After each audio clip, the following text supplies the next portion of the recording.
और अहम खबर आपको बता दें, एएमयू स्टूडेंट के सपोर्ट में आए हैं ओवैसी। यूनिवर्सिटी में फीस बढ़ाने की मुखालिफत में उनका साथ दे रहे हैं। 35 से 40% फीस बढ़ाना सही नहीं, ये ओवैसी ने कहा।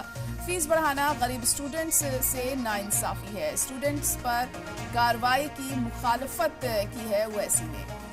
तो बड़ी खबर आपको बता दें, एएमयू स्टूडेंट के सपोर्ट में आए हैं अब असदुद्दीन ओवैसी। यूनिवर्सिटी में फीस बढ़ाने की मुखालिफत में स्टूडेंट्स का साथ दे रहे हैं ओवैसी यहाँ पर।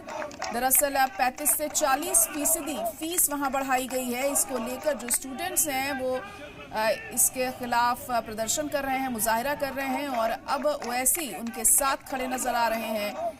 फीस बढ़ाना गरीब स्टूडेंट से नाइंसाफी है, ये ओवैसी का कहना है। स्टूडेंट्स पर कार्रवाई की मुखालफत की जा रही है, क्योंकि जब स्टूडेंट्स ने फीस बढ़ाने को लेकर मुजाहिरा किया तो उनके खिलाफ कार्रवाई की गई है और उसी कार्रवाई की मुखालफत करते हुए ओवैसी यहाँ पर दिखाई दे रहे हैं। तो एएमयू में फीस बढ़ाने को लेकर अब जो असदुद्दीन ओवैसी हैं वो तमाम स्टूडेंट्स का साथ देते हुए यहाँ दिखाई दे रहे हैं। उनका कहना है कि गरीब स्टूडेंट्स कैसे पढ़ाई करेंगे और उनको काफ़ी बर्डन भी पड़ेगा अगर इस तरीके से फीस बढ़ेगी तो, क्योंकि 30 से 40% फीस बढ़ाई गई है।